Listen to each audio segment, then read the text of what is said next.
Hello दोस्तों, good morning. आप सब कैसे हैं? आई होप कि आप सब अच्छे होंगे, बहुत ही अच्छे होंगे और अच्छे भी रहिए। आज पढ़ाई करना आप लोगों को, सिर्फ और सिर्फ पढ़ाई, क्योंकि बोर्ड एग्जाम बहुत ही नज़दीक आ गया है। तो आइए दोस्तों, स्टार्ट करते हैं चैप्टर नंबर 4, थ्योरी। ये थ्योरी का क्लास है, इसके बाद हम लोग क्वेश्चन करेंगे। तो सबसे पहले क्या है, चैप्टर नंबर 4 में क्वाड्रेटिक इक्वेशन, द्विघात समीकरण। तो सबसे पहले जान लेते हैं कि द्विघात समीकरण कहते किसे हैं, है ना। The an equation which variable has power 2, वैसा समीकरण जिसके चर के मान के घात में 2 हो, उसे हम लोग द्विघात समीकरण कहते हैं। अगर 3 रहेगा तो उसे त्रिघातीय बोलेंगे, 1 था तो हम लोग लीनियर बोलते थे, रैखिक। उसी तरह से 2 रहेगा तो द्विघात बोलेंगे, ठीक है। जैसे एग्जाम्पल देखिए, 3x² - 4x + 5 = 0। यहाँ पर देखिए जो चर है उसके पावर में 2 है, तो ये क्या हो गया, ये जो है द्विघात समीकरण हो गया। लेकिन नीचे वाला केस में देखिए एग्जाम्पल में, या पावर में 3 है, तो 3 पावर में रहेगा तो क्या ये द्विघात समीकरण होगा? बिल्कुल नहीं, तो ये जो है द्विघात समीकरण नहीं है, ठीक है। अब आते हैं स्टैंडर्ड फॉर्म। द्विघात समीकरण का एक मानक रूप होता है। Standard form of a quadratic equation क्या होता है? ax² + bx + c। ये देखिए ax² + bx + c = 0, ये होता है मानक रूप। अब यहीं से ये ड्राइव होता है फॉर्मूला, इससे ये ड्राइव हुआ है, डिराइव हुआ है ना, मतलब सत्यापित हुआ है। x = -b + -√b² - 4ac/2 है। ये इसको आप लोग याद करेंगे, ठीक है, रिमेम्बर कर लेंगे इसको, क्योंकि x का वैल्यू निकालने के लिए सबसे जबरदस्त फॉर्मूला है। अब एक होता है विवेचक, इसी में देखिए जो b² - 4ac है, सिर्फ b² - 4ac को बाहर लिख दिए हैं, तो वहाँ d जो है ना, तो d विवेचक है, d विवेचक है, वो फॉर्मूला होता है विवेचक का, ठीक है। विवेचक निकालने के लिए आप उससे निकाल सकते हैं। अब आइए रूट से, शून्यक क्या होते हैं? शून्यक बहुत इंपॉर्टेंट है दोस्तों। A value which exists in the equation, ऐसा मान होता है जो समीकरण में निहित होता है। समीकरण में जो मान निकलता है उसे हम रखेंगे समीकरण में, तो राइट हैंड साइड में जो भी वैल्यू होगा, अगर 0 होगा तो 0 दे देगा, अगर कुछ वैल्यू होगा तो वो वैल्यू मिल जाएगा हमें। जैसा कि लिखा है कि ऐसा मान जिससे समीकरण का RHS प्राप्त होता है, मतलब राइट हैंड साइड में जो भी रहता है वो प्राप्त हो जाता है, तो उसे हम लोग रूट्स बोलते हैं, ठीक है। अब केस फर्स्ट देखिए, b² - 4ac जब बड़ा हो 0 से बड़ा हो तब क्या होगा? इसको जो रूट्स होंगे वो क्या होंगे? रियल होंगे। कैसे रियल होंगे? अब देखिए यहाँ पे जो है ये 0 से बड़ा होगा तो रूट से निकलेगा ना, तो वो रियल वास्तविक हो जाएगा, और वास्तविक होने के साथ साथ असमान रहेगा। असमान, वास्तविक और असमान, वास्तविक एंड असमान हो जाएगा, रियल एंड अनइक्वल, ठीक है। ये केस फर्स्ट हो गया। अब केस सेकंड में देखिए, जब 0 के बराबर हो, अब 0 के बराबर हो जाएगा तो ये तो पूरा पार्ट खत्म हो जाएगा, दोनों सेम हो जाएगा कि नहीं? तो दोनों इसमें क्या आएगा, जो रूट्स आएंगे वो इक्वल हो जाएगा, मतलब समान, और वास्तविक तो होंगे क्योंकि रूट से मतलब नहीं है, तो क्या होगा? वास्तविक, जो कि रियल होता है ना। अब देखिए केस नंबर 3, जब 0 से छोटा हो जाए, b² - 4ac 0 से छोटा हो जाए। अब 0 से छोटा हो जाएगा तो आपको बताए थे कि काल्पनिक संख्या होता है, रूट के अंदर माइनस लगा होता है, तो उसे हम काल्पनिक नंबर बोलते हैं। तो यहाँ पे ये काल्पनिक हो गया, तब काल्पनिक होगा तो रूट से बाहर नहीं निकलेगा, तो इसके जो रूट्स होंगे वो क्या हो जाएंगे? इमेजिनरी हो जाएंगे। क्या हो जाएंगे? इमेजिनरी। और इमेजिनरी होंगे तो रूट से निकलेगा नहीं। अब असमान, तो इसे भी असमान आएगा, अनइक्वल आएगा, काल्पनिक और असमान। क्या बोल सकते हैं? काल्पनिक और असमान। ये हो गया आपका थ्योरी यहाँ पे कंप्लीट। अब हम लोग एक्सरसाइज करेंगे, ठीक है।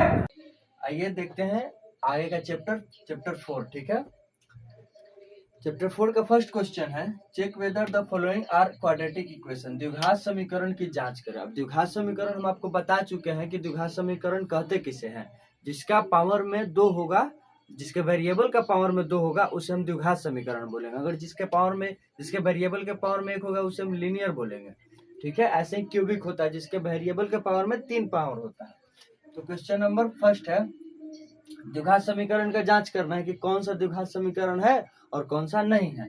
तो क्वेश्चन नंबर फर्स्ट देखते हैं। क्वेश्चन नंबर फर्स्ट है x + 1 का होल स्क्वायर बराबर 2 × x - 3। अब इसकी जांच करेंगे हम। अब a + b का होल स्क्वायर आप सबको मालूम होगा, तो पहले इसे एक्सपेंड कर लेते हैं। x² + 1 + 2x = 2 से गुना कर लेते हैं, तो 2 से x में करेंगे 2x और 2 से 3 में करेंगे 2 × 6।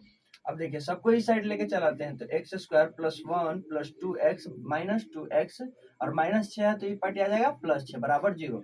अब देखिए यहाँ पे माइनस 2x और ये प्लस 2x है तो कट के 0 हो जाएगा ना। ठीक है, अब बाकी को उतार लेंगे, एक्स स्क्वायर प्लस, अब देखिए 6 यहाँ पे कांस्टेंट है और यहाँ पे भी है तो 6 और 1 7 हो जाएगा। अब मतलब एक्स स्क्वायर प्लस 7 बराबर 0। अब देखिए पावर में यहाँ पर कितना वेरिएबल का 2 है तो हम कह सकते हैं कि यह एक द्विघात समीकरण है।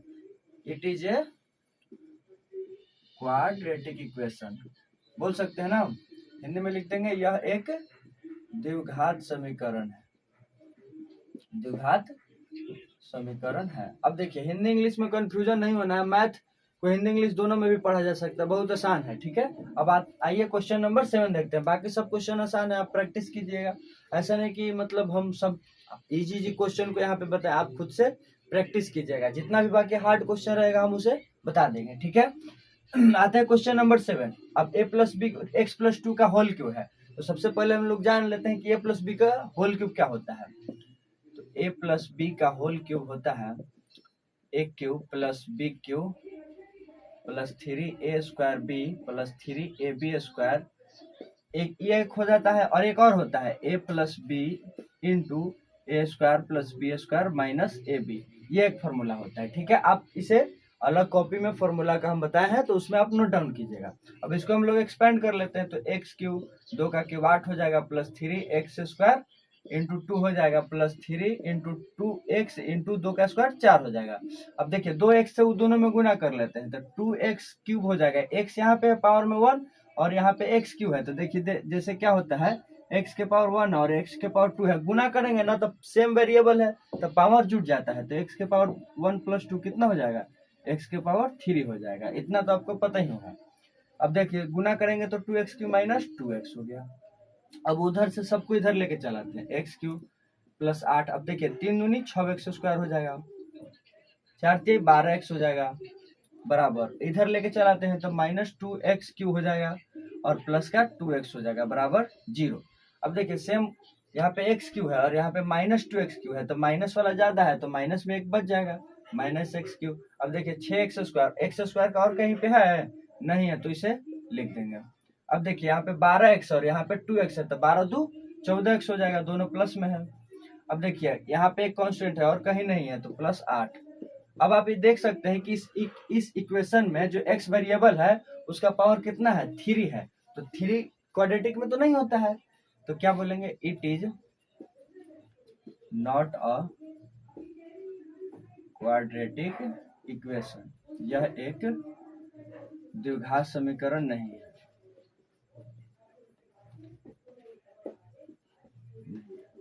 ये बोलेंगे ना, ठीक है। अब आइए नेक्स्ट, सेकंड है represent the following situation are quadratic equation. देखिए ये जो सेकंड क्वेश्चन है इसमें हमें सिर्फ क्वाड्रेटिक इक्वेशन के फॉर्म में डिनोट करना है, कुछ नहीं करना है।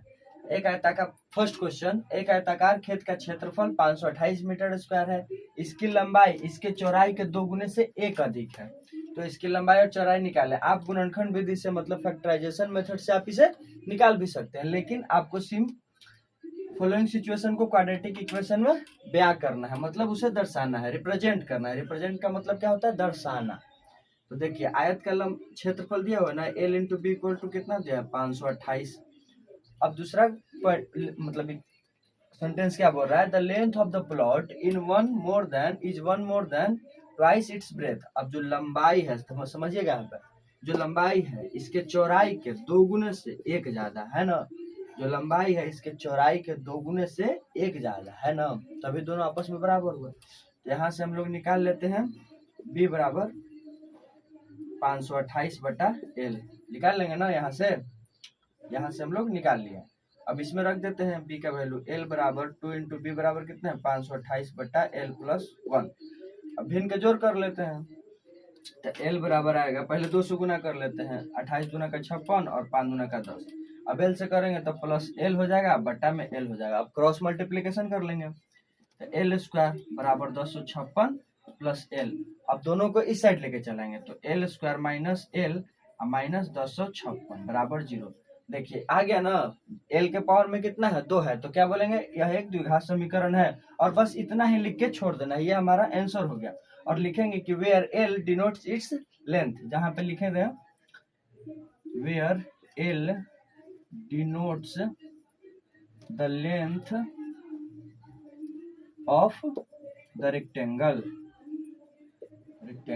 मतलब जो एल है आयत का लंबाई का सूचक है ना, आप लोग हिंदी में लिख लीजिए। आइए दोस्तों देखते हैं हम लोग अपना next question. The product, question number 2, the product of to consecutive positive integer is 306। लगातार दो धनात्मक पूर्णांकों का गुणनफल कितना है, 306 है। We need to find the integer, हमें पूर्णांकों को ज्ञात करना है। देखिए ये ऐसे हम लोग ज्ञात करने के लिए गुणनखंड विधि से ज्ञात कर सकते हैं, लेकिन आइए क्वेश्चन देखते हैं। माना कि पूर्णांक क्या मान लेते हैं, ए मान लेते हैं। अब लगातार पूर्णांक है तो एक ए मानेंगे तो लगातार इसके बाद क्या आएगा, मतलब आप जैसे कि देखिए 10 मान लिए तो इसके बाद क्या आएगा, 10 के बाद 11 आएगा, लगातार आएगा ना, 11 के बाद क्या आएगा, 12 आएगा। तो इस तरह से हम देखिए यहाँ पे कितना का डिफरेंस है, एक के, यहाँ पे भी एक के, मतलब एक जोड़ेंगे तभी ना लगातार बढ़ेगा। तो उसी तरह से एक ये हो गया तथा a+1 हो गया। अब इन दोनों का गुणनफल कितना है, 306 है। तो a into a+1 equal to 306। अब ए से दोनों में गुना कर देंगे, a स्क्वायर प्लस 1 a और बराबर 306। अब 306 को ही पलटी ला देंगे तो a square plus a minus 306, ये हमारा हो गया द्विघात समीकरण, हो गया ना। अब जहां पर a क्या शो कर रहा है कि a हमारा धनात्मक पूर्णांक है, इसको आप निकाल भी सकते हैं, a का वैल्यू भी निकल सकता है गुणनखंड विधि से, ठीक है। अगर आप लोगों को वो भी चाहिए तो हम वो भी बता देंगे, ठीक। अब आइए देखते हैं नेक्स्ट क्वेश्चन। इतना ही सिर्फ आपको करना है, इससे ज्यादा एग्जाम में नहीं करना। जब क्वेश्चन बोल दिया कि रिप्रेजेंट करना है तो बस रिप्रेजेंट कीजिए, क्योंकि जितना क्वेश्चन है ना उतना ही आपको आंसर देना है, ज्यादा लिखने से आपको ज्यादा मार्क्स नहीं मिलेगा। देखते हैं question number 4। A train travels a distance of 480 kilometre at a uniform speed. एक समान चाल से एक रेलगाड़ी 480 किलोमीटर की दूरी चलती है। यदि इसकी चाल 8 किलोमीटर पर आवर कम होती तो वह दूरी तो को तय करने में 3 घंटे अधिक लेती है। देखिए जब स्पीड कम होगा ना तो टाइम अपने आप ज्यादा लगेगा। आप भी कहीं पे जाते हैं तो अपना स्पीड धीरे कर देते हैं तो आपको ज्यादा टाइम लग जाता है, उसी तरह से ये भी है। तो एक फॉर्मूला होता है distance equal to speed into time, दूरी बराबर चाल गुना समय। क्या होता है, दूरी बराबर चाल गुना समय, ये होता है। यहाँ पे भी हम इस कॉन्सेप्ट का यूज करेंगे। दूरी कितना दिया हुआ है, 480। मान लेते हैं रेलगाड़ी, पहले मान ही लेते हैं, ठीक है। माना कि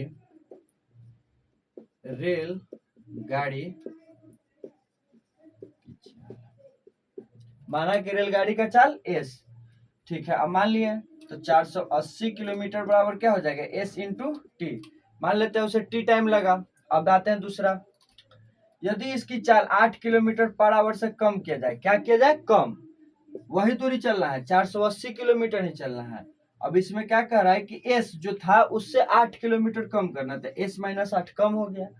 और क्या कह रहा है कि टी टाइम जो लगा था उससे 3 घंटे ज्यादा लग रहा है, मतलब t+3, ये हमारा इक्वेशन हो गया। तो यहाँ से हम वैल्यू निकाल लेते हैं, t बराबर कितना जाएगा, 480 बटा s, ये हमारा आ जाएगा।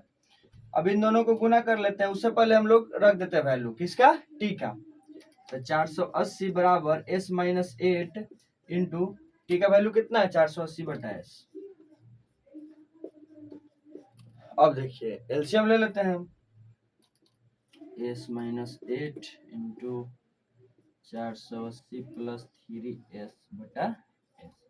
अब देखिए क्रॉस मल्टीप्लीकेशन कर देते हैं यहाँ पे, तो क्या हो जाएगा, 480s बराबर, अब s से इन दोनों में गुना, पहले एक स्टेप लिख लेते हैं, s minus 8 into 480 plus 3s, ये हो गया। अब यहाँ पे क्या करेंगे, s से दोनों में गुना करेंगे, फिर -8 से दोनों में गुना करेंगे, तो 480s plus 3s square minus 8 से गुना करेंगे 0, 8 64 की 4, हाथ पर रहा 6 और 8 चौके 32, 6 38, ठीक है।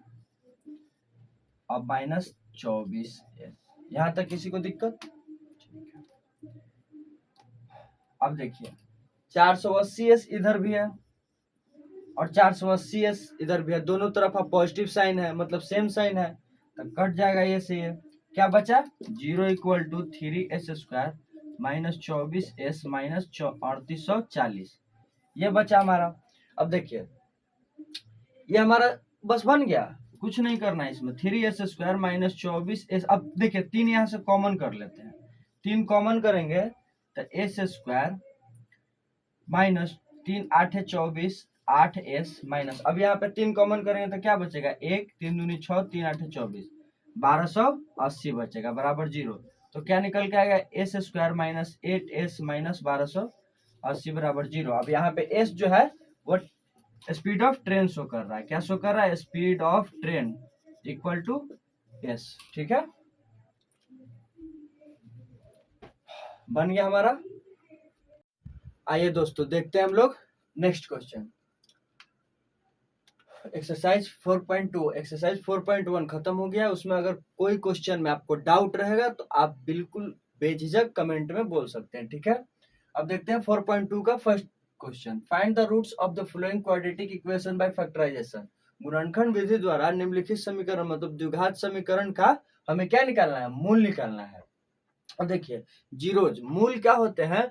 जीरोज वो होते हैं जिसका मान हम अगर समीकरण में रखें तो उसके राइट हैंड साइड मतलब बराबर में जितना रहेगा वैल्यू उतना ही देगा। अगर मान लीजिए बराबर में 0 है तो उस वैल्यू को हम पुट करेंगे उस समीकरण में तो हमें 0 मिल जाएगा। ये बताता है क्या कि शून्यक जो है इसलिए निकालें ताकि, जैसे इसलिए निकाला जाता है ताकि उस समीकरण में रखने पर हमारा मान जो है वो आ जाता है। ठीक है, अब हम लोग फैक्टराइजेशन मेथड से सीखेंगे कैसे गुणनखंड निकाला जाता है। अब देखिए यहाँ पे x² का कोफिशिएंट अब आप लोगों को बताए थे standard form of equation ax² plus bx plus c equal to 0। अब देखिए x² में x² का मल्टीपल या फिर कोएफिशिएंट क्या है? तो 1 है। अब देखिए c कितना है? -10 है, तो इन दोनों का प्रोडक्ट क्या आएगा? -10 आएगा दोनों का। अब -10 को इस तरह से ब्रेक करना है कि बीच में जो है ना वो आ जाए, तो -3x लाना है। तो किस तरह से आएगा? अब देखिए आप जानते हैं कि 5 गुना 2 10 हो जाता है, 5 गुना 2। अब इन दोनों को किस तरह से जोड़ घटाव करें कि 3 -3x आ जाए। तो देखिए -5 रख देंगे ना तो 2 जोड़ेंगे ना -5 में तो -3 आ जाएगा। ठीक है, तो इस तरह से आप लोग सोचिएगा। तो यहाँ पे लिख सकते हैं x² -3x को क्या लिख सकते हैं? -5x प्लस 2x -10 बराबर 0। अब देखिए इन दोनों को जब सॉल्व करेंगे ना तो -5x प्लस 2x -3x आ जाएगा। अब यहाँ से x कॉमन करते थे x -5 प्लस 2 कॉमन करेंगे तो x -5 इक्वल टू 0। तो x -5 अब इन दोनों में से x -5 कॉमन हो जाएगा तो बचेगा x प्लस 2 इक्वल टू 0। यहाँ तक कोई दिक्कत नहीं समझ में आएगा कमेंट में बताइएगा। तो यहाँ से x बराबर क्या क्या आएगा? -5 है तो दोनों को पहले 0 के बराबर रख लेंगे। ठीक है, x -5 इक्वल टू 0 तो x बराबर 5। अब यहाँ से x प्लस 2 इक्वल टू 0 तो क्या आएगा? x बराबर -2। तो ये 5 और 2 -2 हमारा शून्य का आ गया, 0 जा गया। इसका वैल्यू आप समीकरण में रखिएगा तो समीकरण में बराबर बराबर मतलब बराबर के बाद क्या है? 0 है, तो 0 हमारा आ जाएगा। अब देखिए question number 3 √2x² plus 7x plus 5√2। अब इन दोनों को गुना कर लेते हैं, √2 इंटू 5√2। अब देखिए √2 में √2 से गुना करेंगे तो 2 हो जाएगा, 5 दूनी 10। इसका वैल्यू कितना आएगा? 10। अब 10 को हम इस तरह से ब्रेक करेंगे कि जोड़कर या फिर घटाकर 7 आ जाए। ठीक है, तो 5 गुना 2 कर लेंगे हम, 5 और 2 जोड़ने पर कितना आ जाता है? 7 आ जाता है। तो √2x² plus 5x plus 2x plus 5√2 समझ में आ रहा है? ठीक है, आई होप कि आप सबको समझ में आ रहा होगा। अब देखिए इसमें से और इसमें से क्या कॉमन करें तो हम x कॉमन कर लेते हैं। क्या बचेगा? √2x प्लस 5 ये बचेगा ना। ठीक है, अब देखिए यहां से क्या कॉमन करें? 2 कॉमन कर लेते हैं। ठीक है, √2 कॉमन कर लेते हैं, सॉरी √2 कॉमन कर लेते हैं। देखिए अब √2 कॉमन करेंगे 2x में से, 2x में से जब √2 सिर्फ कॉमन करेंगे तो x तो बचेगा नहीं। 2 को क्या लिख सकते हैं? 2 को हम लिख सकते हैं √2 इंटू √2 लिख सकते हैं ना। फिर 2 में √2 से गुना करेंगे तो 2 आ जाएगा। तो इसमें से जब 2 निकाल लेंगे तो एगो √2 बचेगा ना। तो उसी तरह से √2 निकाल लेते एगो √2 बचेगा। और x बचेगा प्लस यहाँ से निकल गया तो सिर्फ 5 बचेगा बराबर 0। अब देखिए यहाँ भी सेम है, यहाँ भी सेम है, कॉमन हो जाएगा √2x प्लस 5 कॉमन कर लिया, x प्लस √2 बराबर 0। यहाँ तक कोई दिक्कत? अब इसको बारी बारी से 0 के बराबर रख लेते हैं, तो √2x प्लस 5 बराबर 0 तक x बराबर क्या आएगा -5/√2। आप हर का परिमेयकरण भी कर सकते हैं, वहां से भी निकल जाएगा। एक और है x प्लस √2 इक्वल टू 0, तो x बराबर -√2 आ जाएगा। तो ये दोनों शून्य का आ गए, शून्य को हम लोग अल्फा बीटा कहते हैं, ये हो गया अल्फा और ये हो गया बीटा, ठीक है। अब आते हैं क्वेश्चन नंबर 3 पर। Find two numbers whose sum is 27। इसमें और क्वेश्चन है, बाकी क्वेश्चन आप लोग बनाइएगा। Find two numbers whose sum is 27। दो संख्याएं ज्ञात करना है जिनका योग कितना है 27 और गुणनफल। आइए दोस्तों देखते हैं क्वेश्चन नंबर 3। क्वेश्चन नंबर 2 में है ऊपर में जितना है ना उसको ही बनाना है। क्वेश्चन नंबर 3 है find two numbers whose sum is 27। दो संख्याएं निकालना है जिनका योग कितना है 27 है और गुणनफल 182 है। तो माना कि संख्याएं a एंड b, मान लेते संख्या a एंड b है, तो a प्लस b बराबर कितना जाएगा 27। अब क्या कह रहा है कि गुणनफल 182 है, तो a इंटू बी बराबर कितना हो जाएगा 180 टू 182। तो यहाँ से b बराबर क्या आ जाएगा 182/a आ जाएगा। आप दूसरे तरीका से भी बना सकते हैं, पहला मान लेंगे a और दूसरा 27 माइनस से, तो यहाँ b का वैल्यू रख देंगे, तो a प्लस 182/a बराबर 27, ठीक है। अब यहाँ देखिए भिन्न का जोड़ कर लेते हैं, तो a स्क्वायर प्लस 182/a बराबर क्या हो जाएगा 27। अब क्रॉस मल्टीप्लीकेशन कर लेते हैं, तो a स्क्वायर प्लस 182 बराबर 27 है, ठीक है। अब 27 से कोई पार्टी लाते हैं, तो a स्क्वायर प्लस माइनस हो जाएगा, देखिए 27 से ही पार्टी प्लस में है तो ये पार्टी माइनस में आ जाएगा, प्लस 182 बराबर 0। अब देखिए 182 को हमें ब्रेक करना है, तो कितना में ब्रेक होगा, देखिए कितना से ब्रेक होगा 7 से पहले करते हैं, 7 दूना का 14 और 7 छक 42, 26 को हम लोग दो भागों में करते हैं, 2 इंटू 13। अब देखिए कैसे भी हमको करके 27 लाना है, तो आ गया दोस्तों 7 दूना का 14, 14 गुना 13, 14 और 13 जोड़ेंगे तो 27 आ जाएगा। तो हम यहाँ पे वैल्यू पुट कर लेते हैं, a स्क्वायर -14a और -13a दोनों को जोड़ेंगे तो -27 हो जाएगा, 182 बराबर 0। अब देखिए a कॉमन कर लेते हैं, तो a -14 हो जाएगा, अब -13 कॉमन कर लेते हैं, तो यहाँ a और इसमें 13 से भाग देंगे 182 में तो 14 आ जाएगा बराबर 0। अब a -14 कॉमन कर लेते हैं, बचेगा a -13। अब देखिए a बराबर दोनों को बारी बारी से 0 के बराबर रखेंगे तो आएगा क्या a बराबर 14 और 13, ठीक है। तो दोनों में से कोई भी आप वैल्यू रख सकते हैं। जब a बराबर 14 रखेंगे तो b बराबर क्या आ जाएगा 13 आ जाएगा, अगर a बराबर 13 रखते हैं तो b बराबर 14 आ जाएगा, मतलब एक हो गया अल्फा और एक हो गया बीटा, यही हमारा आंसर हो गया। अब देखते हैं question number 4। Find two consecutive, लगातार पूछ रहा है, positive integer sum of which square is 365। दो क्रमागत धनात्मक पूर्णांक ज्ञात कीजिए जिनके वर्गों का योग दिया हुआ 365। तो माना कि आप इंग्लिश में भी लिख सकते हैं, लेट माना कि संख्याएं क्या है, माना कि कंसेक्यूटिव क्रमागत धनात्मक पूर्णांक क्या क्या मान लेते हैं, मान लेते हैं x और y।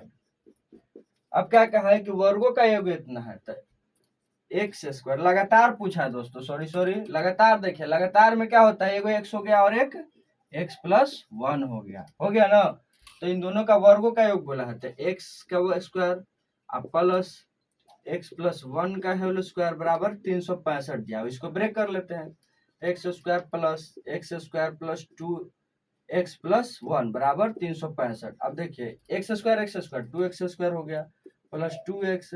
अब देखिए 365 ऊपर पट आ गया तो 365 माइनस में हो जाएगा और एक हट जाएगा तो कितना हो जाएगा -364, ठीक है। यहाँ तक दिक्कत, कोई दिक्कत नहीं। 2 कॉमन कर लेते हैं, तो x square plus 2x, x बचेगा 2 कॉमन कर लेते हैं, x square plus x minus 182 बराबर 0। तो यहाँ से 2 कोई पार्टी 0 के साइड में भेज देते हैं, गुना होगा 0 हो जाएगा, तो x square plus x minus 182 बराबर 0। अभी देखिए 182 को ऊपर तोड़े हैं तो उसी तरह से 182 को तोड़ लेंगे 14 और 13 में, ठीक है। तो एक्स स्क्वायर प्लस, देखिए प्लस वाला को प्लस वाला लाना है तो 14 को प्लस में रखेंगे, अब -13 एक्स, 14 में से 13 घटाएंगे एक्स आ जाएगा, -182 बराबर 0। अब एक्स कॉमन कर लेंगे तो एक्स प्लस 14 और -13 कॉमन करेंगे तो एक्स प्लस 14 बराबर 0। एक्स प्लस 14 कॉमन करेंगे तो क्या क्या बचेगा, एक्स -13 बचेगा, अब बराबर 0। एक्स का वैल्यू क्या आएगा, +14 तो -14 आएगा, और -13 है तो +13 आएगा, डायरेक्ट लिख दिए। अब देखिए ये -14 जो है अमान्य हो गया, क्योंकि ये वैल्यू माइनस में है, तो माइनस में तो नहीं ना आ सकता है, पॉजिटिव इंटीजर बोला हो तो पॉजिटिव लाना है इसलिए। तो एक कितना हो जाएगा हमारा आंसर, एक हो जाएगा 13 और एक हो जाएगा 14, क्योंकि 13 लेंगे तो उसके बाद लगातार संख्या 14 है। ठीक है, आप लोगों को कोई दिक्कत होगा तो बताइएगा कमेंट में, ठीक है। आइए दोस्तों, अब हम लोग आगे क्वेश्चन नंबर 5 देखते हैं। The altitude of right angle triangle is 7 centimetre less than it's base. जो एक समकोण त्रिभुज है, इसका जो ऊंचाई है इसके आधार से 7 सेंटीमीटर कम है, जो ऊंचाई है वो आधार से 7 सेंटीमीटर कम है। देख लेते हैं, माना कि आधार क्या मान लेते हैं, x मान लेते हैं, ठीक है। तो इसका लंबाई क्या होगा, जो अल्टीट्यूड है, लंबाई या फिर ऊंचाई बोल सकते हैं, ऊंचाई ही बोलिए, ऊंचाई क्या हो जाएगा, x कितना कम है 7, तो x -7 सेंटीमीटर, ये 7 हो गया और x -7 हो गया, ठीक है। अब आते हैं, यदि इस कर्ण बराबर 13 डिग्री का हो तो अन्य दो भुजाएं ज्ञात करें। इसका जो कर्ण है वो कितना है, 13 सेंटीमीटर दिया हुआ है, तो हम राइट एंगल ड्रॉ कर लेते हैं। मान लेते हैं राइट एंगल हो गया, बेस कितना है x माने हैं, और ये कितना हो गया अल्टीट्यूड x -7, और कर्ण हमारा दिया हुआ है 13 सेंटीमीटर, ठीक है। अब हम लोग जानते हैं कि पाइथागोरस प्रमेय से लंब स्क्वायर प्लस आधार स्क्वायर बराबर कर्ण स्क्वायर होता है, तो उसी पर बैठा देंगे। लंब स्क्वायर x -7 का whole square plus X square बराबर 13 का स्क्वायर, ठीक है। अब इसे हम सॉल्व कर लेते हैं, तो x square plus 49 -14x plus X square बराबर 13 का स्क्वायर 169, ठीक। अब देखिए एक्स स्क्वायर यहाँ, एक्स स्क्वायर यहाँ, तो 2x स्क्वायर हो जाएगा -14x। अब देखिए 169 ही पटिया जाएगा माइनस में, तो +49 -169 बराबर 0। कितना इसको सॉल्व करेंगे तो आएंगे 9 के 9 0 आ जाए, पहले इसको लिख लेते हैं, 2x स्क्वायर -14x, और 9 में से 9 गया 0, फिर 16 में से गया 12, 120 आएगा, माइनस में आएगा ना, क्योंकि माइनस वाला ज्यादा है। ये हमारा द्विघात समीकरण बन गया। अब ये क्वेश्चन का पहले शुरू में ही बोल दिया है कि इसे रिप्रेजेंट करना है, यहाँ से आप दो कॉमन भी कर सकते हैं, तो दो कॉमन करेंगे तो x square -7x -60 equal to 0। अब दो को इस साइड भेज देंगे तो क्या हो जाएगा, एक्स स्क्वायर -7x -7, अब 2 गुना 0 क्या हो जाएगा, 0 हो जाएगा। ये हमारा हो गया। अब इसे हम सॉल्व भी कर सकते हैं, लेकिन क्वेश्चन में जितना बोला हम लोग उतना ही करेंगे, बस रिप्रेजेंट करके छोड़ देना है। क्या करना है, रिप्रेजेंट करना है। ये द्विघात समीकरण में है कि नहीं, बस जहाँ पे x जो है क्या शो कर रहा है, x जो है आधार शो कर रहा है। देखिए आप लोग, हम इसे सॉल्व कर देते हैं, नहीं तो आप लोग बोलिएगा कि सॉल्व नहीं करते हैं सर, ऐसे ही छोड़ देते हैं। देखिए एक्स स्क्वायर माइनस, अब 60 को तोड़ सकते हैं ना, 12 5 60 हो जाता है, तो इसको तोड़ देंगे तो -12x अब प्लस 5x -60 बराबर 0। देखिए -12x अब प्लस 5x तो -7x आ जाएगा, तो एक्स स्क्वायर, x कॉमन कर लेते हैं यहाँ से, तो x -12 और प्लस 5 कॉमन करेंगे तो x -12 इक्वल टू 0, तो x -12 अब कॉमन कर लेंगे, दोनों में है, तो बचेगा क्या, x + 5 बचेगा बराबर 0। अब देखिए x का वैल्यू क्या क्या आ गया, 12 और -5 आ गया, तो ये तो अमान्य हो गया, माइनस में नहीं आएगा वैल्यू। तो देखिए अब 12 जो आया हमारा आधार आया, तो आधार कितना है 12, ऊंचाई कितना हो जाएगा, ऊंचाई जो है 7 कम है, तो 12 में से 7 कम करेंगे 5 सेंटीमीटर। और ऐसे भी आप लोग जानते हैं कि एक ट्रिपलेट होता है 5 12 13, उसी पे हम लोग निकाल लेंगे, तो ये हमारा आंसर हो गया। लेकिन आपको इतना तक ही करना है, रिप्रेजेंट करना है, लेकिन हम सॉल्व कर दिए, आप कर सकते हैं। देखिए क्वेश्चन नंबर 6 है, a cottage industry produce a certain number of pottery articles in a day. एक दिन में कोई कारखाना है जो कि कुछ नंबर में बर्तन का निर्माण करती है। It was observe on a particular, किसी खास दिन पे देखा जाता है कि द कॉस्ट ऑफ प्रोडक्शन मतलब उत्पादन की जो लागत है of which article was 3 more than the twice of the number of articles, मतलब आर्टिकल्स के दोगुने से 3 ज्यादा है क्या उत्पादन की लागत। If the total cost was production of that day was 90 रुपया, देखिए उस दिन जो है उत्पादन की लागत मतलब पूरा खर्च 90 रुपया का आया है। Find the number of articles, articles का संख्या निकालना है, ठीक है। अब देखिए माना कि आर्टिकल्स का संख्या, माना कि आर्टिकल्स की संख्या क्या मान लेते हैं, बोलिए x मान लेते हैं, ठीक है। आर्टिकल्स की संख्या अब क्या है कि उत्पादन की लागत, तो उत्पादन की लागत क्या होगा, cost of production, cost of production उत्पादन की लागत। अब देखो उत्पादन की लागत क्या बोला है कि बर्तनों की संख्या के दोगुने से 3 अधिक है, तो बर्तन की संख्या x है तो x का 2 गुना 2x और इससे भी 3 ज्यादा है तो +3, ये हो जाएगा हमारा। ये क्या आ गया, ये उत्पादन की लागत है मतलब इतना रुपया है, और ये नंबर है मतलब x जो है नंबर माने हैं कि कितना आर्टिकल प्रोड्यूस हुआ है, उत्पादन हुआ है। अब दोनों का खर्च कितना रहा है, 90 रुपया रहा है, तो खर्च कैसे आता है, आप कहीं गए बाजार में सामान लेने के लिए तो 10 रुपए के हिसाब से 5 सामान लिए तो कितना खर्चा हुआ, तो गुना कीजिएगा ना, 10 को 5 से 50 रुपया खर्चा हुआ। उसी तरह से यहाँ पे भी है, खर्च कितना है, खर्च बराबर उत्पादन की लागत इनटू आर्टिकल की संख्या, आर्टिकल की संख्या या फिर नंबर ऑफ आर्टिकल, ठीक है। इंग्लिश वाले हिंदी वाले दोनों ध्यान से देखेंगे। तो खर्च कितना है 90 equal to x into 2x plus 3, तो यहाँ से हम सॉल्व करेंगे 90 इक्वल टू x से गुना करेंगे तो 2x स्क्वायर हो जाएगा प्लस 3x हो जाएगा। अब देखिए 90 को उस साइड लेके चलाते हैं, यहाँ लिखते हैं तो 2x square plus 3x minus 90 बराबर 0। अब देखिए 90 को कैसे हम बांटे, फिर 90 और 2 से गुना करेंगे, गुणनखंड बनाने के लिए आपको सिखाए हैं, ठीक है। तब 180 को कितना तोड़ेंगे कि 3 आ जाए, तो याद कीजिए बताए होंगे आपको 15 और 12, 15 और 12 को जब हम गुना करेंगे तो कितना जाता है 180 आ जाता है। अब देखिए माइनस में लाना है या प्लस में 3 लाना है, तो हम 12 को माइनस में कर देंगे और 15 को प्लस में करेंगे क्योंकि दोनों का डिफरेंस 3 आ रहा है।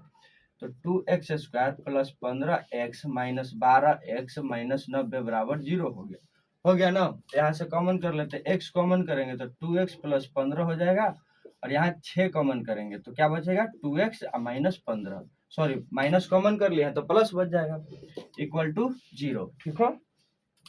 अब देखिए 2x प्लस 15 दोनों में है तो कॉमन कर लेंगे, तो 2x प्लस 15 कॉमन कर लिए, क्या बचा x माइनस 6 बचा बराबर 0। अब देखिए यहाँ तक तो समझ गए। अब x का मान क्या आ जाएगा 2x प्लस 15 बराबर 0, एक दोनों को 0 के बराबर रख के चेक कर लेंगे, ठीक है।